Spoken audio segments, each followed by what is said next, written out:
want to beat around the bush here, and I don't got weather dopper in front of me, but how are the Yankees thinking about playing this game today, their opener against Tampa? It's 37 degrees, it is pouring out, and the Yankees actually opened up the gates to allow people to come in here, and they got the tarp on the field. They're already in a rain delay. I mean, I understand you want to get the game in. You got snowed out last night, but it's not like Tampa doesn't come in again. You play them 10 times at Yankee Stadium. Holy gosh, can you show me a little compassion? There can be 5,000 people when they get the game in. Cancel the game. Mets, same thing for you tonight against the Phillies. I mean, I'm sorry. You play games in the Northeast in early April, you're going to get killed. I mean, this game should not be played. Simple. And the Yankees are going to sit all night now. They're going to freeze people to death playing a ball game. Here's Kenny in Philly, and he's with us here. He's on Mad Dog Unleashed. Ken, good afternoon. How are you today, pal? What's going on? Great, Chris. Thanks for taking my call. I have an opportunity to listen to you the last 2 years. I've been in Philly 61 years. I'm 67. I'm a Temple alum, but I have a good pulse on everything in Philly. And do you mind if I tell you a little bit about Jay Wright? You might not know. Yeah, that's one. That you said about. And that's one. And give me the idea about Villanova in this town. Is this going to be a big deal that they won a championship or no? Yes, it is. Because, yes, it's only 7,000 students, private university. But Jay Wright is Philadelphia person, blue collar, and he's not leaving. He's not leaving because he's well taken care of. He doesn't need the BS of the NBA players. He makes as much as he wants.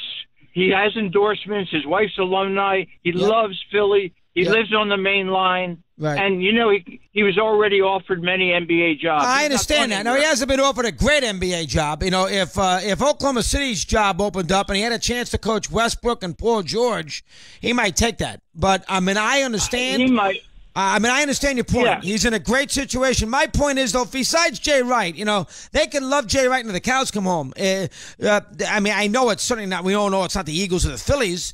Is Villanova? They got 1 million colleges there. Is it a big deal for the city of Philadelphia that they won a title here? Yes, it is. It's as big as if Temple or Penn or LaSalle. Villanova's bigger than they are, and Temple has about 40,000 day and night students, part-time too. I'm just telling you, Villanova is a small university, but because of Jay Wright and because of the culture, he brings in people that want to go to college. He brings in people, like you said, that maybe would go into the NBA and they might make it, but he doesn't want the one and done guy. And he has a culture, and his practices are so pristine and precise. And everybody will tell you that. Do you know Larry Brown lived in Philadelphia? He still does, plus Malibu when he was out there. And he lived about 4 or 5 miles from Villanova, and he used to go for 2 years to practice every day. And Jay Wright learned a lot from Larry Brown, and they're very close, just like he's close with Bill Self, because he won the title of Kansas in '88, Larry Brown. So he loves them both because he used to sit at Villanova practice because he had nothing to do. It's between jobs, between the Pistons and the Sixers. And Jay Wright learned a lot from Larry Brown. And you mentioned something yesterday and last week that is so right on. You said it's tough to beat Villanova because if you want to slow the ball up, you can't beat them. They can play with you. If you want to shoot the ball, shoot threes, they'll kill you. And if you want to run, they'll kill you because of their guards. And they're very talented and well coached. And the way they passed that ball around against Kansas, the defense couldn't rotate fast enough, and they locked and load, and those shooters were hot as a pistol, and you lock and load when you're open. And they got open because they passed the ball so beautifully. And Kansas couldn't keep up with that passing. It's not all about that, though, Ken. They got very good players. I mean, I know they passed the ball well and everything else, but DiVincenzo made a lot of shots last night that he just came down and hoisted it. Brunson makes a lot of shots sometimes where he gets the ball and he takes a jumper from the top of the key. So it's not all about the passing. Let's not go too crazy with that. They have a lot of good offensive players. They got offense at every position. See, very few college teams have that. They got offense at every position. They got everybody on their team can make a three, and they have a Pasquale can make a three. Bridges can make a three. Spellman can make a three. Everybody can make a three. That's number one. And number two, they got some size where they want to, and they have their little guard. Brunson can post. I mean, they got an inside game. They got an outside game. They got experience. He knows what he's doing. He lets them play. I mean, that's a hell of a basketball team. I mean, nobody was beating them in this tournament.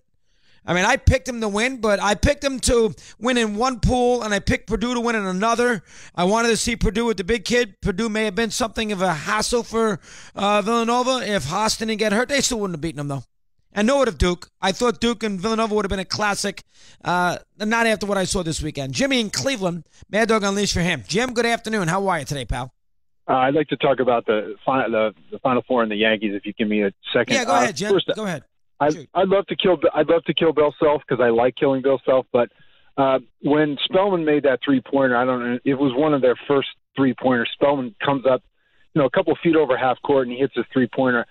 And the other thing is I think in the first half there was 5 or 6 offensive rebounds that Villanova had, and the thing that killed me was they weren't going up with a shot; they were kicking it out for 3 points. So that's a 6-point. That's a 6-point advantage right there. And I felt like I was watching the Cavs versus the Warriors. I mean, it was like the ball was just moving and flowing. And like your caller talked about the passing, but the shots, I mean, Spellman, Pascal, when Spellman hits a 3-pointer like that, 22-4, or maybe it was 18-4 at that point. No, it's 22-4. 22-4. 22-4. I mean, it's just, you got to just throw your hands up and say, you know what, this is just not happening. And then they did it again last night. So, I mean, a very methodical team, folks. A very efficient, robotic, NBA-oriented kind of team. It's men against boys with them in college and the college kids. It's men against boys. I mean, they toyed with these teams. They were a little frazzled against West Virginia, and they were in some trouble. But for a little while, a couple of possessions, that's it. I mean, this is a big-time college basketball team. He's a hell of a coach, and I don't think he's going to leave either. I think, I think a really good job with good players could sway him to give it a go. And he's got an NBA feel to him. But I just heard the cut. You heard Kenny say the same thing, Jim. He's in a good spot right now. Oh, how about the Yankees? What's your take on them? Let me hear. He left us, okay? The Yankees are going to try to play this game. I don't understand it. 19 in front of the hour. We're continuing here on Mad Dog Unleashed. Mad